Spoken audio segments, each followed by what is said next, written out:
पुराने शहर की एक तंग गली में धूप के नीचे बैठा रहमत नाम का एक बूढ़ा मोची 40 साल से जूते संवारता आ रहा था। उसके झुर्रियों भरे चेहरे पर वक्त के निशान थे, मगर दिल में नरमी और उम्मीद की रोशनी थी।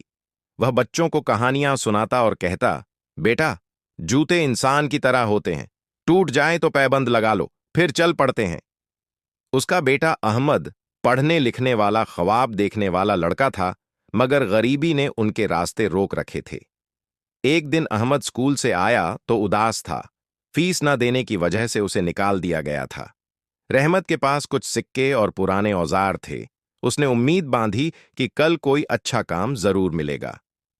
अगले दिन एक अमीर शख्स जूते बनवाने आया। रहमत ने हुनर से जूता ठीक किया और वह बोला, बुजुर्ग, तुम्हारे हुनर की कदर यहां नहीं, शहर आओ। रहमत मुस्कराकर बोला, साहब, मेरा जहां यही मिट्टी है। वक्त बदला, बारिशों का मौसम आया, काम रुका, कर्ज बढ़े, अहमद बीमार पड़ गया। दवा के पैसे न होने पर रहमत ने अपना पुराना संदूक, अपनी जिंदगी का सबसे कीमती असबाब, बेच दिया। बारिश में भीगता हुआ जब वह दुकान में संदूक देता है, उसके हाथ कांपते हैं मगर दिल दुआ से भरा होता है। कुछ दिन बाद अहमद ठीक हो जाता है, मगर रहमत खाली हाथ रह जाता है। तभी वही अमीर शख्स लौट आता है और उसे शहर में काम देने की पेशकश करता है। रहमत शुक्र के आंसुओं के साथ अपने बेटे समेत शहर चला जाता है। वहां वही पुराना हुनर, मगर नई जगह, रोशन वर्कशॉप, इज्जत और सुकून।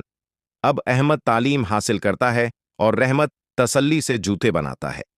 एक दिन अहमद इंजीनियरिंग यूनिवर्सिटी में दाखिले का फॉर्म लाता है तो रहमत की आंखें नम हो जाती हैं, मगर होंठ मुस्कुराते हैं। मैंने कहा था ना, पैबंद लग जाए तो जिंदगी फिर चल पड़ती है। शाम को जब वह वर्कशॉप के बाहर चाय पीता है तो आसमान की तरफ देखकर सोचता है, जिंदगी भी जूतों की तरह है, चलते रहो, चमक खुद बन जाती है।